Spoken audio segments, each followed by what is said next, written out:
Thank you, Conference.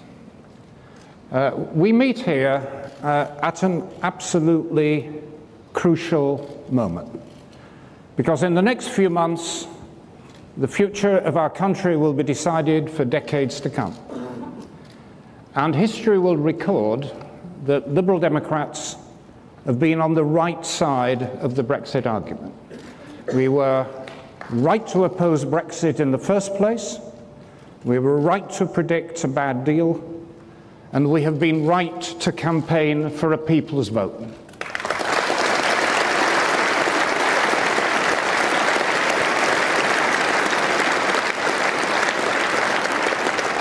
But this party knows better than any other that there are no prizes for being right. You know, we have to win. And the good news is that we are winning the argument. Brexit has left millions of people feeling frustrated and powerless and unrepresented. So as we campaign for a different future, we're inviting those people into our movement. It's not only those who voted Remain that are with us. More and more people are thinking again. There is now a growing realization that Brexit will be costly and painful. It will be very costly and very painful if we crash out without a deal. The Brexit day may be the 29th of March, but it is only maybe. Brexit is not inevitable. It can and it must be stopped.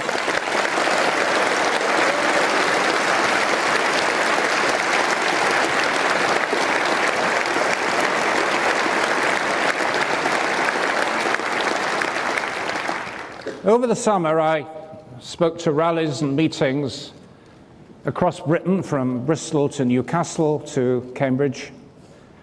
And I saw that there are huge numbers of people who simply do not accept that we should drift into a messy, costly divorce, who don't accept that the country cannot change its mind, or that a narrow majority decision for one generation should blight the chances of the next.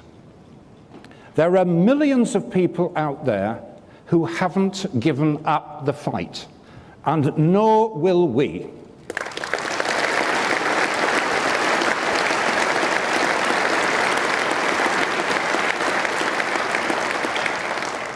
Now, I've put the Conservative Brexiteers into categories. There are the true believers, the chancers, and the conscripts. And let me say a bit about each. For the true believers, the fundamentalists, the costs of Brexit have always been irrelevant. Years of economic pain justified by the exotic present of leaving the European Union. Economic pain felt, of course, not by them, but by those least able to afford it. And the latest piece of nastiness from Jacob Rees-Mogg, calling into question the right of Europeans to stay in Britain and of Britons to stay in Europe, creating unnecessary worry and insecurity for millions. Now, the public, I don't think, mind what these people dream about behind closed doors, so long as their dreams don't become nightmares for the rest of us. I mean, it really beggars belief that the army and the police are now being asked to prepare for riots in the chaotic aftermath of a botched Brexit. And billions of taxpayers' money is being spent preparing for disaster. Do you remember what we were promised? It was all going to be so easy. A painless, quickie, Las Vegas-style divorce. And that brings me to the chancellors and to Boris, the Chancellor-in-Chief. He and Michael Gove embraced Brexit after tossing a coin, or making a cold calculation about the quickest route to the top of the Conservative Party. And as Boris discovered in the last Tory leadership election, Michael Gove is the ideal man for a penalty shootout. Right to the last moment, you never know which way he will go. For his part, Boris Johnson is a real danger to Britain.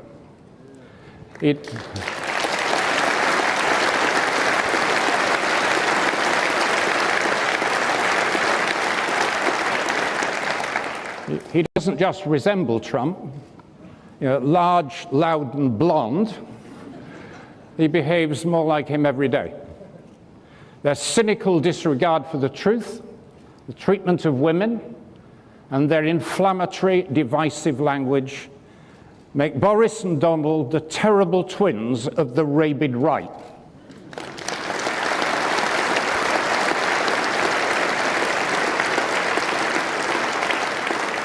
Now, the Chancellor's answer to the prospect of pain is to ignore it, or lie about it, or say it's all the fault of Europe. But the true believers and the Chancellors all save their greatest contempt for their colleagues, the conscripts, among them the Prime Minister, the Chancellor, the Foreign Secretary, the Business Secretary. These are people who have signed up to Brexit out of a misplaced sense of duty. They all see the benefits of staying in the single market and the customs union, but they feel they must pretend otherwise. The conscripts are resigned to a bad outcome, so rather than fight, they've elevated damage limitation to a high principle. They fantasize over something called frictionless convergence. So no wonder the public doesn't understand what Brexit is supposed to mean. I would go so far as to say that some of us are starting to feel sorry for the Prime Minister. It seems that even the European leaders are moved to pity, and it's obvious why.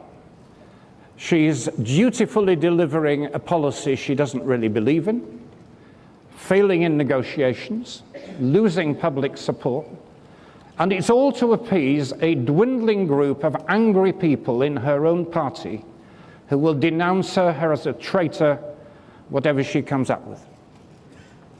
But when we feel sorry for the country's Prime Minister, something's seriously wrong. Our sympathy can only extend so far when she puts the interests of the country second to the whims of extremists in her party.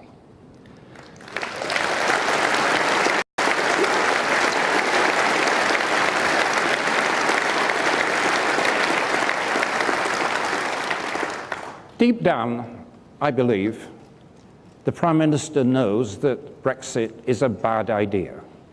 It's a bad idea whose time has gone. And even now, Theresa May could shock us all by displaying true leadership.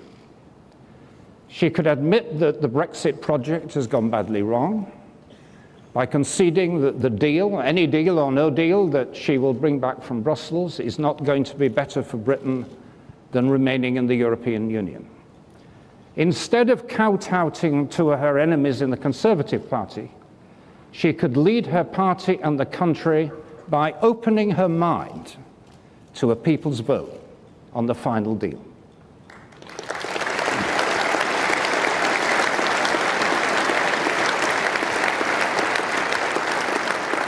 It's far, far easier for Jeremy Corbyn to be brave on Brexit.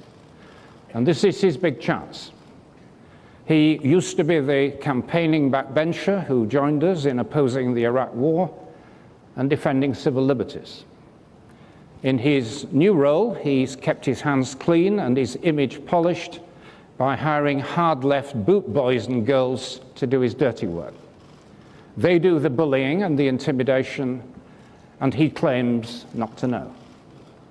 He indulges anti-Semitic bigots and pleads ignorance.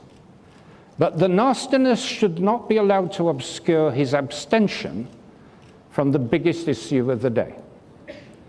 Because next week, hundreds, thousands of Labour members and MPs will demand that he changes course and backs a public vote on the final deal. And I would say that if Jeremy Corbyn will not say, I will support a people's vote and I will fight Brexit, Labour members should wave him goodbye.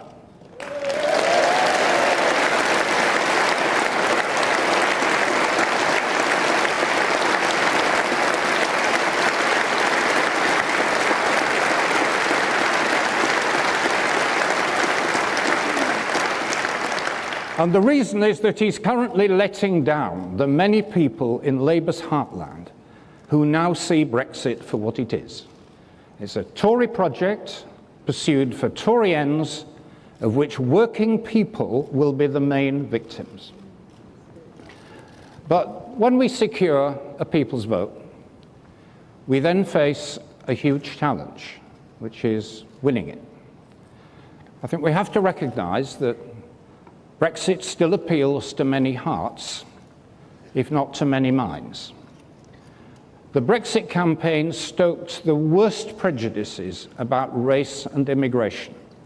Do you remember those loathsome advertisements featuring queues of dark-skinned people?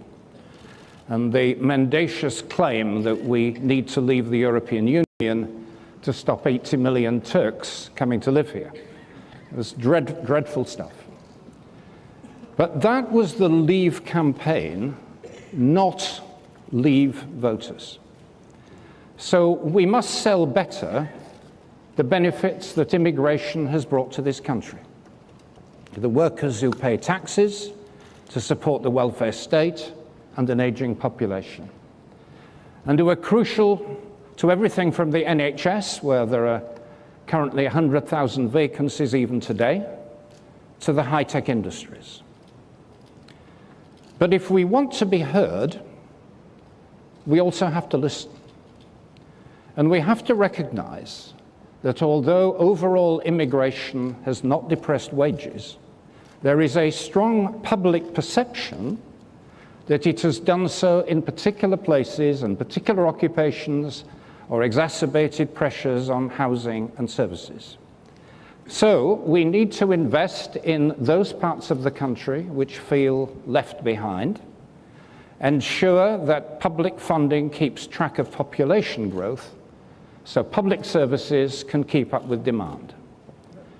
And I don't accept the idea that it is some form of racism to want immigration to be managed like other parts of the economy. I mean, I should say, I've had personal experience of racism. I embarked on a mixed marriage in this country when racism was rife. And my wife and children were being denounced as people whose very presence here would lead to rivers foaming with blood. And I was thrown out of the parental home. So I will myself never waver in my commitment to call out and stand up to racism in all its forms. But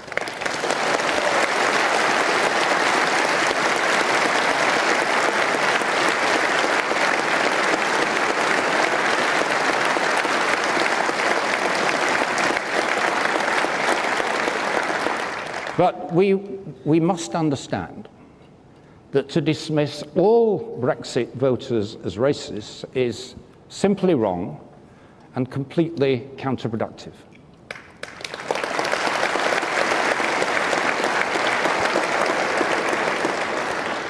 And as we persuade people of a future within the European Union, we need to persuade them that the European Union is changing.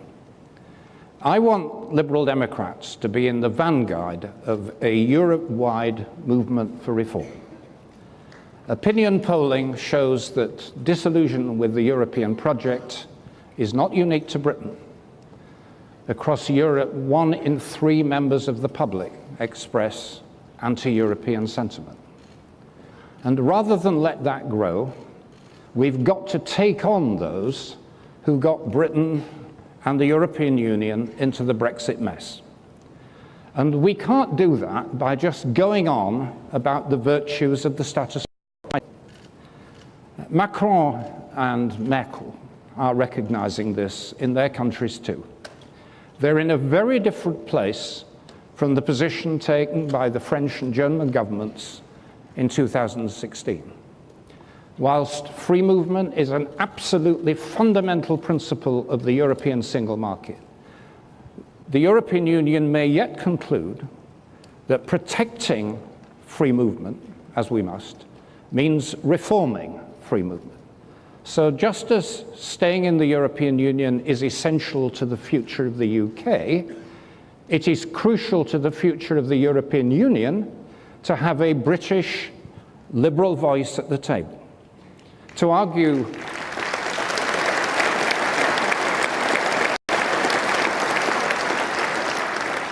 as Ed Davey did on Sunday for a liberal approach to manage migration and to the refugee crisis, for compassion, for the right to a better life, and for respecting family ties.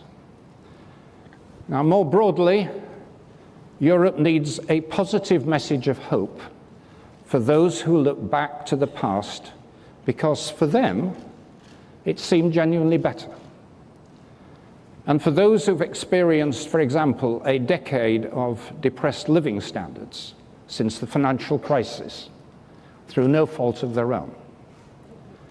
Deindustrialization, globalization, competition, liberalization, automation, all those shuns that were supposed to represent progress have so often meant a move from skilled and respected jobs to crap jobs, from certainty to insecurity.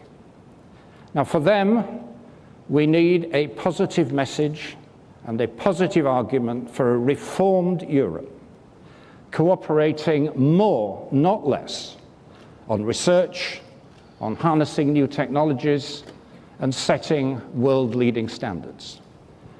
It has to be a Europe which can stand up to the threats from Trump's America and an increasingly aggressive Russia.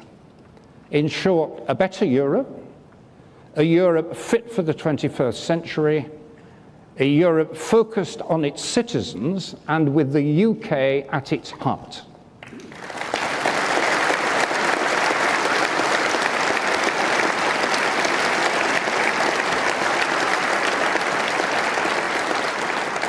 Now, a deep sense of nostalgia has driven British politics in the last 3 years. But I want you now to imagine a future where the Brexit story has reached its conclusion. We've secured a people's vote and won. We're back at the negotiating table. We're no longer seeking to leave Europe, but once again leading the debate. Now, try to imagine what a liberal, social democratic, reforming government could then bring to Britain. Our overriding purpose would be to restore a sense of fairness and opportunity to a country where both have been lost. Now, I've always been a believer in a liberal approach to the economy, but we're currently getting all the disadvantages of a market economy and few of the benefits. It's an economy unhealthily built on debt, over-indebted households, over-indebted companies, over-indebted government, inadequate investment, stagnant wages, grotesque rewards for undeserving fat cats, for short-term performance, and often outright failure. Yeah, it doesn't have to be like this. A better approach to business isn't an idealistic fantasy. Now, when I left Parliament for a brief exile, I became, and I remain, the chair of one of the country's largest social enterprises. Perhaps for the benefit of the journalists, it's unpaid. But HCCT is a highly successful transport company which combines commercial discipline and social purpose. Now, many companies can and do operate in this way, but it must be the norm and not the exception. We believe that there should be ample opportunities for business to invest and innovate, to make money, why not, and create jobs. But we also believe in active government. We're not afraid to intervene when the market fails. As a minister, I was proud to launch, with the help of my Lib Dem colleagues, the financial tech sector through the British Business Bank and the Green Investment Bank and the Catapult Network, which has created a launch pad for many technological advances as part of a long-term industrial strategy. And that's our model for the future. In the face of relentlessly advancing new technologies, it's easy for people to feel powerless and threatened.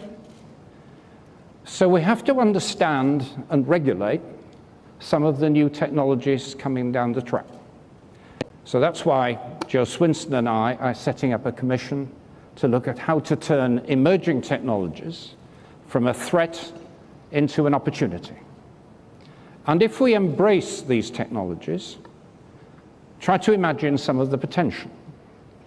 You know, the potential for robotics in care homes, for machine learning, which can detect the first signs of a malignant tumor, or detect fraud, for blockchain, which can enable massive secure clinical trials, and quantum computing, which can outcompute computers. Now, Britain can and should be a leader in these fields, investing massively in our science and technology base. And also imagine how a government that wasn't distracted by the cost and the trouble of Brexit could use its strength and its borrowing power to invest in the environmentally sustainable infrastructure that Britain so desperately needs.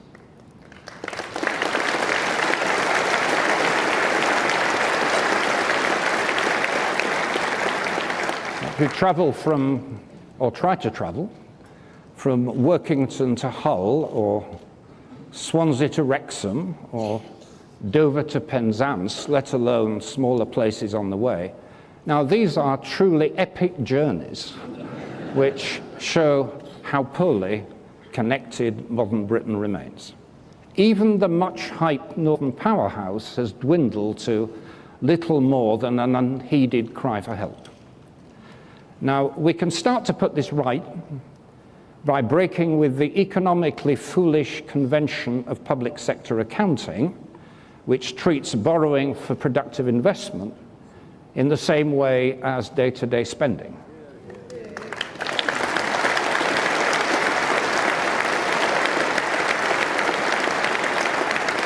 The demands of climate change alone require that boldness. If you take the tidal lagoon in South Wales, the Tory government has killed it, and we would resurrect it.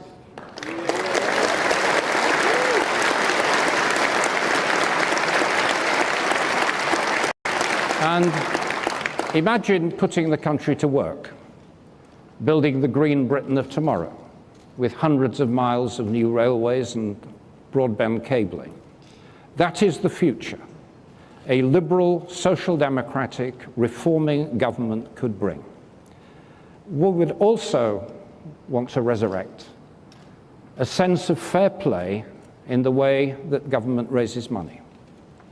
The tax proposals you endorsed this week would be a start. We need to reverse the trend of fewer and fewer people hoarding the nation's wealth.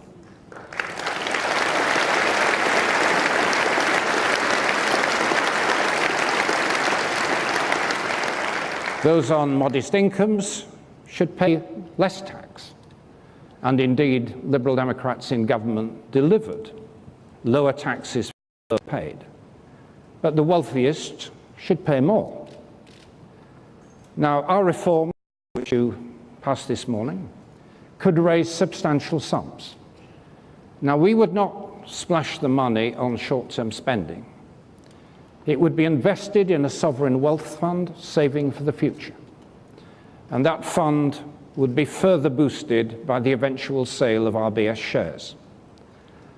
The public need reassurance that their taxes are put to good use. And that's why we argue for a penny in the pound on income tax, earmarked for the NHS and social care as a stepping stone to a tax specifically set aside for the NHS.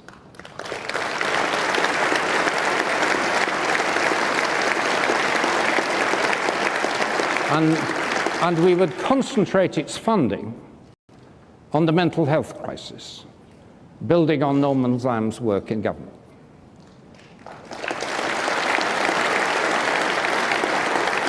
And there are other services crying out for money.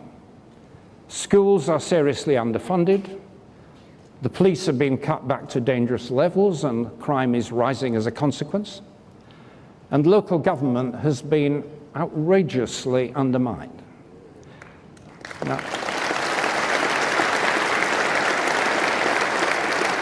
Now, addressing these and other interventions requires additional tax. And when the next election comes, our manifesto will spell out progressive tax reforms and also an honest approach to tax.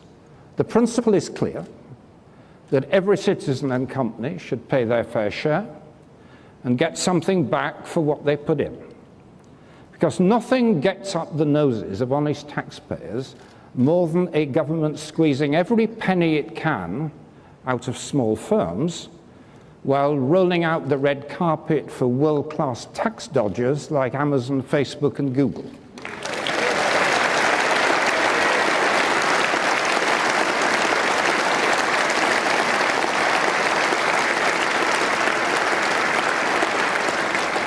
And to that end, we want a renewed offensive against individual and corporate tax dodging. In addition, we will scrap the outdated business rates, which are destroying our high streets,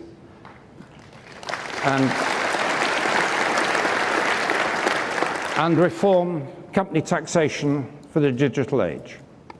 Now, contrast all of that with today's Labour Party.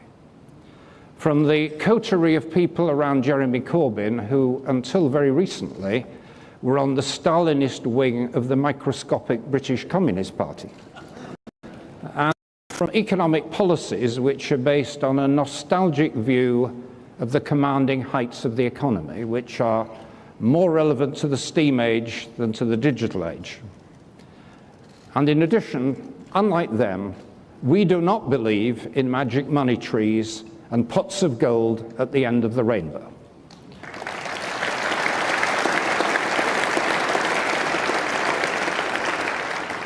What we do believe in is in the power of education. And Layla Moran has set out the blueprint for a Britain which will prepare young people with both the academic and vocational education they need to get on in life, putting the education profession back in charge, cutting testing and valuing teaching.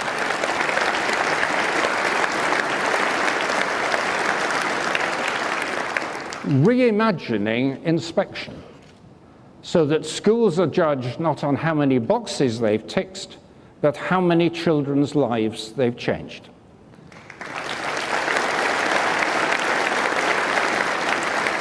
And supporting schools who teach the most disadvantaged children.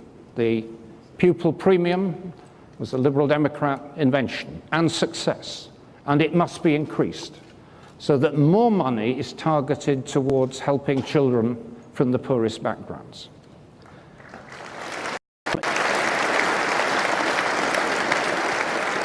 By contrast, the present government's financial squeeze on schools is leading teachers and assistants to be made redundant and special needs to be neglected. And all the while, scarce resources are diverted to the Tory party's ideological hobby horse of grammar schools. Selective admissions are creeping back. A generation after the 11 plus was consigned to the history books. We should be clear, selection is a byword for division. It sets school against school, pupil against pupil, and it drives down standards overall. It is totally the wrong priority.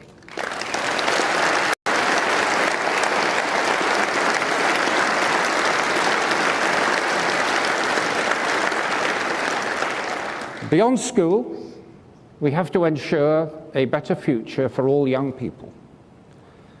Those with A stars at A level usually leave their hometowns and don't come back. But those who struggle to get a few GCSEs stay behind. The bigger cities and towns have their own university. The rest make do with the local tech.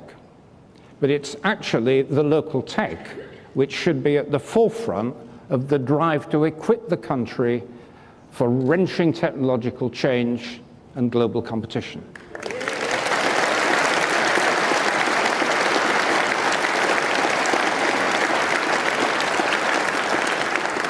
As the fourth industrial revolution takes hold, only the Liberal Democrats recognize that education is for all and for life, and not just for the very clever, the very rich, or the very fortunate.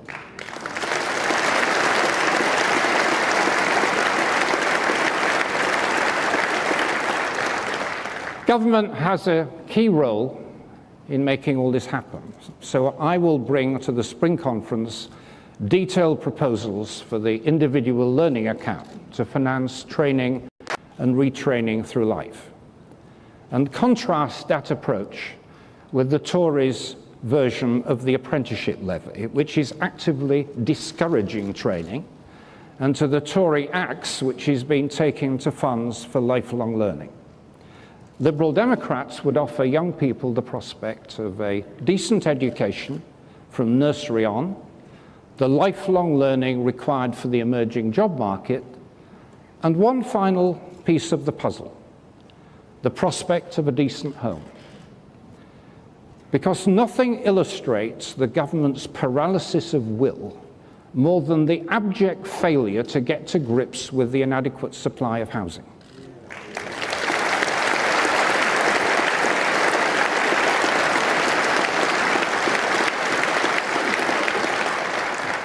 Tory governments under Churchill and Macmillan built 300,000 houses a year, and now they struggle to deliver half of that for a much bigger population. New social house building has almost stopped. Owner occupation is becoming a distant dream. If you remember, the Conservatives used to be the party of the homeowner, and they've now become the party of the absentee landlord and the insecure tenant.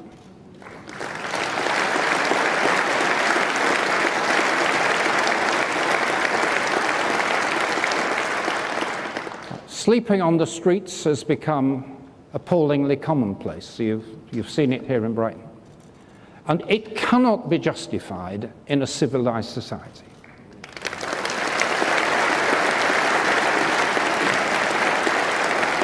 And meanwhile, the government pursues a failed model under which developers only build and landowners only sell when they can confidently expect rising prices.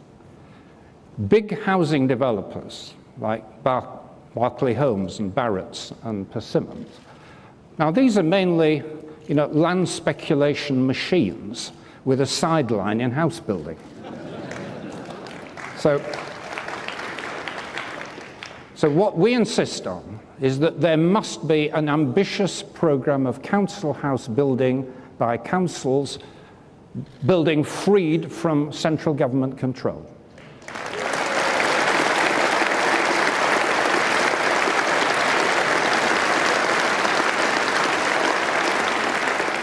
An end to the enforced sale of social housing.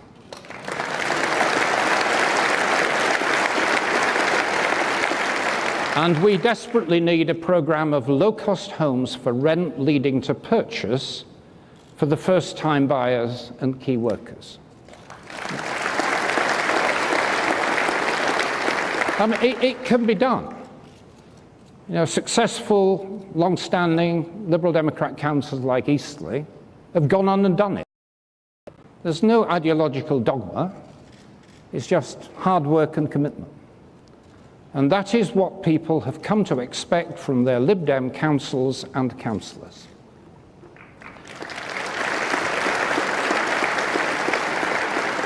Now, we've begun to imagine a better Britain after the Brexit nightmare. But the challenge remains how to give people a way to engage in politics which offers genuine hope that things can get better. And that's why last week I put forward proposals to remake and open up our own party, to turn the Liberal Democrats into a growing movement. Our party is still very pale and very male, and we've got to change that and keep growing, welcoming more and more people in, extending our trust to supporters by giving them a say in our leadership, opening up the field of leadership candidates and making it easier for people to get involved in community politics and stand for political office. Reaching out, we start from 100,000 members, another 200,000 supporters, and 10,000 more have come on board in just the last 10 days.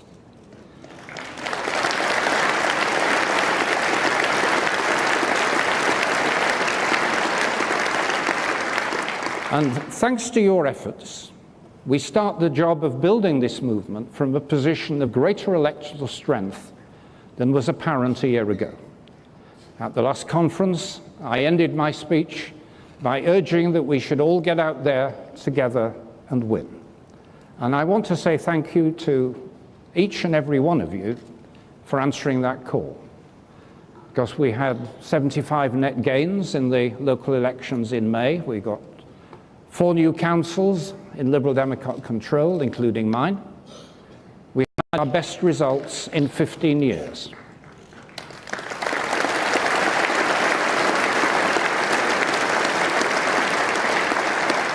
And shortly afterwards, following a massive effort from Liberal Democrat activists, we had a 19% swing to Lucy Salek at the Lewicombe East by-election.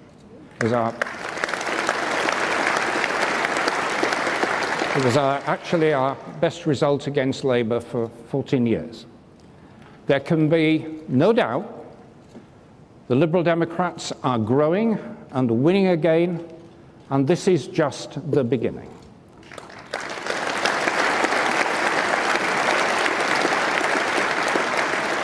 The next step is to win and win big in the local elections next year. And Willie Rennie and Jane Dodds and Caroline Pidgeon are readying us for the big devolved elections in 2020 as well. But meanwhile, as we grow, the tectonic plates of British politics are shifting beneath us. The 2 big parties changed from broad churches into intolerant cults. And those who question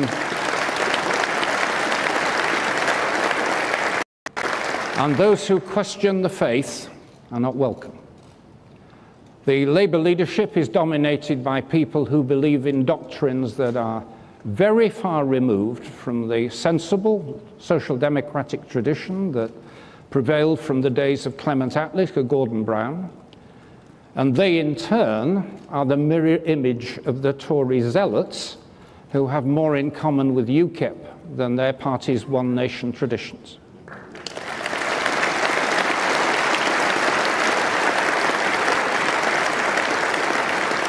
The so-called alt-right, the extremists, are well organized, and they operate as smoothly across frontiers as any multinational company.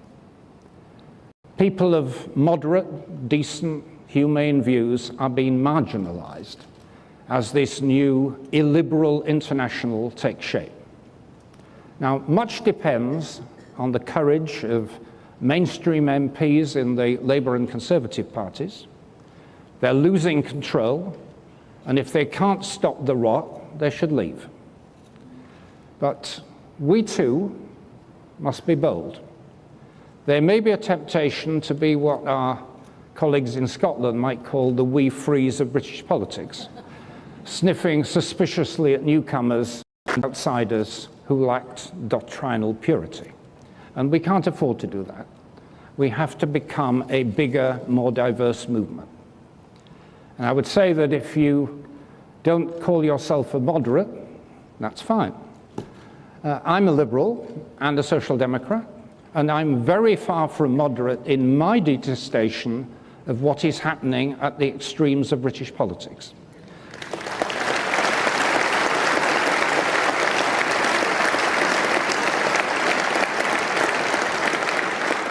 But if others choose to identify themselves as moderates who hate extremism in their own parties, we shouldn't be quibbling about labels. You know, let them in.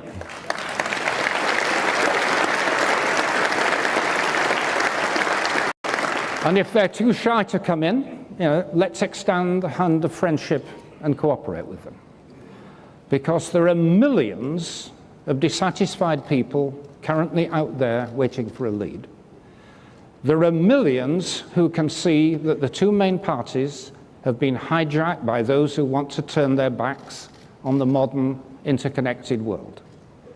There are millions who can see that there are massive challenges: a housing crisis, an aging population, a damaged environment, a fourth industrial revolution, which our paralyzed political system can't handle.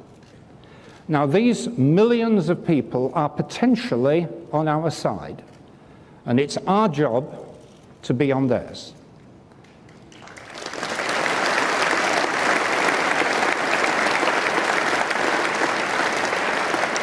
It will require bravery, single-mindedness, and discipline for those in the progressive center of British politics to make common cause.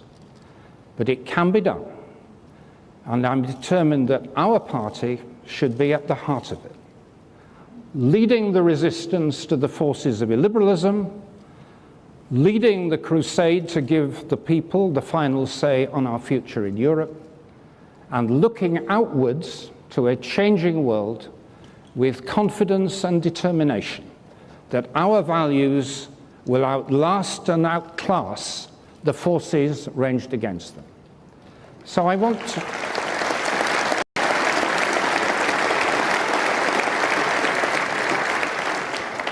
to address the public directly.